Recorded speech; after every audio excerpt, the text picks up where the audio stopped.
Hi everyone, I'm Debbie Roberts, owner and financial advisor at Property Apprentice. Join us today for the Week in Review, where I talk about current events for the everyday investor and home buyer.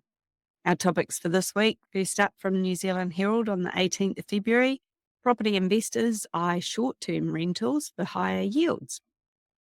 Topic number 2, from interest.co.nz on the 19th of February, Auckland's median price dropped $51,000 in January, national median down $30,000. Topic number 3, from RNZ on the 19th of Feb, all major banks cut interest rates after official cash rate drops. Topic number 4, from RNZ on the 19th of Feb, house sellers warned to be realistic despite falling interest rates. And topic number 5, from New Zealand Advisor on the 20th of February, New Zealanders prioritise mortgage and essential bills, survey finds. Shocker. Topic number 1, New Zealand Herald, 18th of February, property investors eye short-term rentals for higher yields. Property investors are increasingly exploring short-term rentals as a strategy to diversify risk, according to the Auckland Property Investors Association.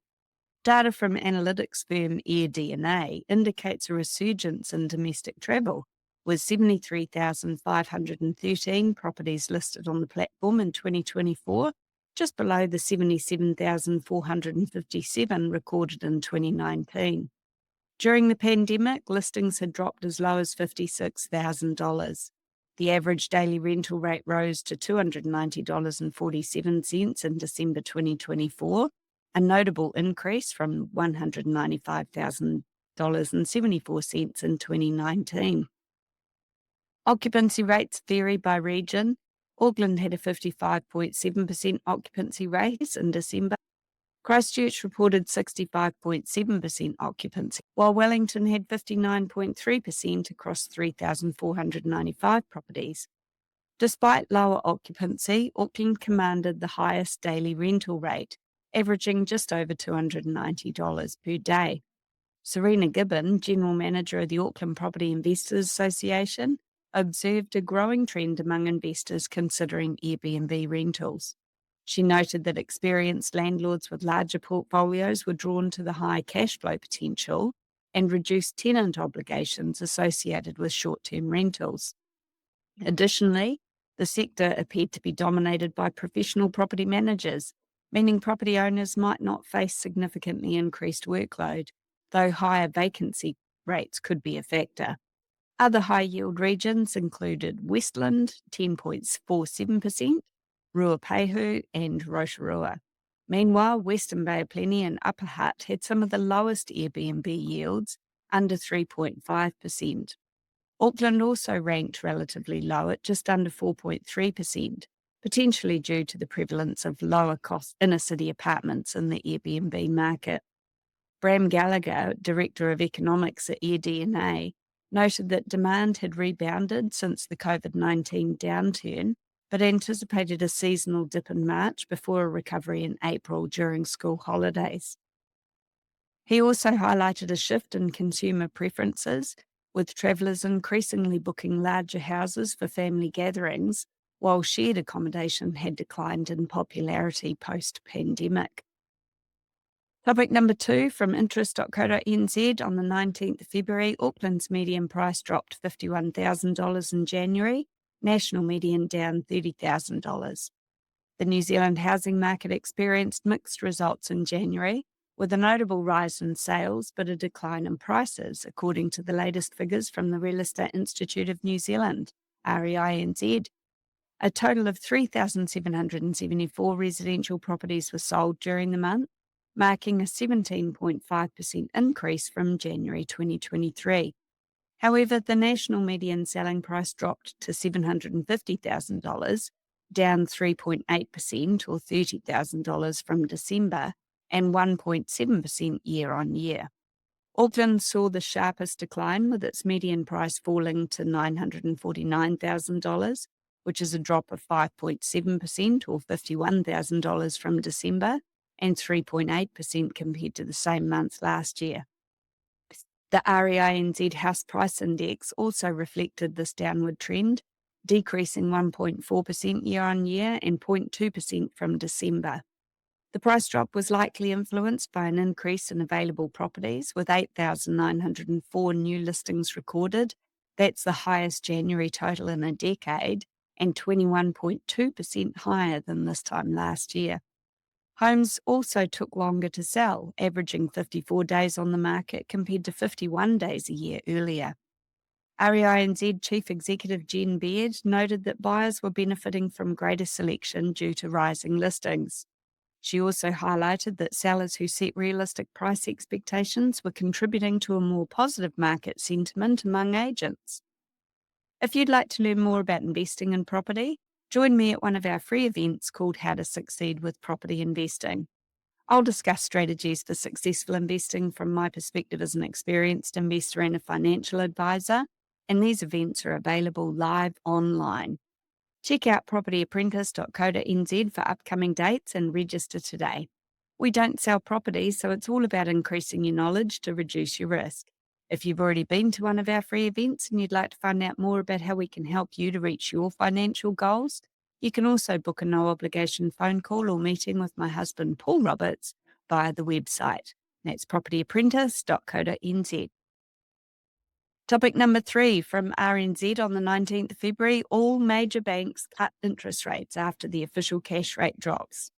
All major banks have reduced interest rates after the Reserve Bank lowered the official cash rate, the OCR, by 50 basis points.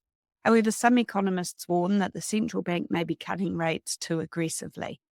ANZ lowering its floating home loan rate to 6.89%, effective Tuesday for new loans, March 4th for existing loans. Fixed rates will drop by 10 to 45 basis points, with the 1-year special at 5.29% and the 2-year rate at 4.99%. ANZ expects 86% of its fixed-rate borrowers above 6% to roll on to lower rates by the year end. Westpac reduced its 1-year rate to 5.49%, 4-year rate to 5.99%, and 5-year rate to 5.99%, while discounting its 3-year special of 4.99%, which has now been removed. Here's a special. General Manager Sarah Hearn noted growing confidence among households and business. Kiwibank, passing on the full OCR cut, lowered its floating home loan rate to 6.75%, effective on Monday for new loans and March 10th for existing ones. ASB also applying the full reduction, bringing its variable home loan rate to 6.89%. The bank has lowered floating rates by nearly 2% over 6 months and will also cut some savings rates. BNZ dropping its floating rates to 6.94% for standard home loans and 7.04% for total money, mortgage one, and rapid repay products. Infometrics chief forecaster Gareth Kiernan cautioned that the Reserve Bank might be underestimating inflation risks and pushing for excessive OCR cuts. He predicted financial markets would now expect the OCR to drop to 3% or lower, putting further downward pressure on fixed mortgage rates in the short term. Kiwibank chief economist Jared Kerr argued that more cuts were necessary, noting that at 3.75%, the OCR still remains restrictive. He suggested a lower rate might be required to stimulate economic recovery. CoreLogic economist Calvin Davidson warned that mortgage rates might not decline as much as some expect, especially as banks had already adjusted rates ahead of the OCR decision. He also suggested that ongoing global uncertainty could eventually shift borrower preference back to longer-term fixed rates. The Finance and Mortgage Advisors Association urged banks to pass on rate reductions quickly and advised borrowers to contact lenders if they don't see lower repayments. Country Manager Lee Hodgetts noted increasing competition among banks, with some already offering aggressive fixed-rate deals. With further OCR cuts expected over 2025, the mortgage market is likely to remain competitive, presenting opportunities for borrowers to refinance at better rates. And at some stage this year, we'll be starting to look towards the longer-term interest rates as well, because internationally, what's happening internationally tends to affect the 3, 4, and 5-year interest rates, whereas the OCR affects the shorter-term interest rates. Topic number 4 from RNZ on the 19th of Feb. House sellers warned to be realistic despite falling interest rates. Fewer than 4,000 homes were sold nationwide in January, but the Real Estate Institute attributed this to a typical holiday slowdown, anticipating an increase in activity for February. According to the Institute's latest data, 3,774 homes were sold in January. That's 17.5% higher than the same month in 2024, but 37.6% lower than December. Chief Executive Jen Baird described the start of the year as usual for the property market, noting that while January is typically slower, it marks the beginning of the busiest period.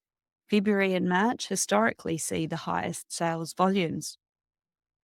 Baird reported increased optimism among buyers and sellers, with a notable presence of first home buyers in the market. While owner-occupiers remain the largest buyer segment, many first home buyers view current conditions, declining interest rates and stable prices, as an opportune time to purchase. There are also early indications of investor interest returning. Regional markets showed significant growth, with Marlborough experiencing a 62.5% increase in sales and the West Coast rising 47.4% year on year. The national median sale price declined 1.7% from 2024 to $750,000, though prices outside Auckland rose 0.9% to $691,500. 8 of the 16 regions tracked saw price increases, with Gisborne up 28.2% to $660,000 and Nelson rising 2.54% to $840,000. New property listings surged 21.1% compared to the previous January, reaching 8,904, which is the highest January total since 2015. Overall property supply also grew, with 32,000 homes available, and that offers buyers much more options and greater negotiating power. While declining interest rates typically drive price increases, the high level of supply is allowing buyers to take a more measured approach. Sellers are advised to remain realistic with pricing. Baird expressed optimism that 2025 would surpass 2024 in market performance, continuing the recovery seen last year. While 2023 was particularly challenging, 2024 saw increased activity, and early trends suggest continued year-on-year growth in sales volumes and new listings. My advice would be, if you're in the market to purchase a property at some stage over the next 12 months, might be a good idea to move sooner rather than later, while we're still in such good buying conditions. It's a buyer's market. Topic number 5 from New Zealand Advisor on the 20th of February. New Zealanders prioritise mortgage and essential bills, survey finds. A majority of New Zealanders, 62.6%, are prioritising mortgage or rent payments along with utility bills over other financial commitments in early 2025, according to a recent Kogan Mobile survey of more than 1,200 customers. This trend reflects the ongoing strain of the cost of living crisis, forcing many to focus on essential expenses. Despite the emphasis on housing costs, only 3.7% of respondents identified saving for a home as their top financial priority this year. This is particularly notable given that millennials, who typically represent a large share of first-home buyers, made up nearly half of the survey's participants. The data suggests that immediate financial pressures are making it difficult for many to save for home ownership, though an LJ Hooker survey found that 81% of Kiwis, especially younger generations, still highly value owning a home. Kogan Mobile New Zealand's Chief Partnerships Officer, Ron Gelberg, noted that financial pressure is shifting saving habits away from major milestones like home ownership or travel. Instead, many are using their savings to cover essential expenses, such as utility bills and debt payments. This shift reflects a growing trend of prioritising financial stability over discretionary spending. In response to rising costs, many New Zealanders are using budgeting tools and seeking financial advice to better manage their expenses. A key focus has been on cutting discretionary spending, such as dining out, to free up funds for the necessities. The survey also revealed generational differences in economic impact, with Gen Z and millennials reporting greater sensitivity to rising costs compared to older generations. This suggests that younger adults are feeling the effects of the economic fluctuations more acutely. With the cost of living crisis forcing many Kiwis to focus on essential expenses, home ownership may sometimes seem out of reach, but it doesn't have to be. While surveys show that saving for a home is a challenge, the desire to own property remains strong. The key is knowing how to navigate the market and make smart financial moves. Just don't give up. Join us at one of our free How to Succeed with Property Investing events. And as mentioned earlier, these events are available online and will enable you to gain valuable insights and strategies tailored to today's market conditions. Whether you're an experienced investor or just getting started as a first-home buyer, this free session will equip you with the key tools and insights to make confident, informed decisions. Don't miss out. Register today and take the next step towards achieving your financial success. In our free events, I'll also tell you about how we help our clients to achieve their investing goals. So if you're interested in finding out more about what we do, visit propertyapprentice.co.nz today and sign up for one of our free events. If you've already been to one of these in the past and you'd like to know more about how we can help you on your journey now, book a no-obligation phone call or meeting with my husband Paul Roberts through our website. That's propertyapprentice.co.nz. Thanks for listening. Hey there, want to stay on top of the latest property news and trends? Subscribe to the Property Apprentice podcast for weekly updates that will help you to navigate the market like a pro.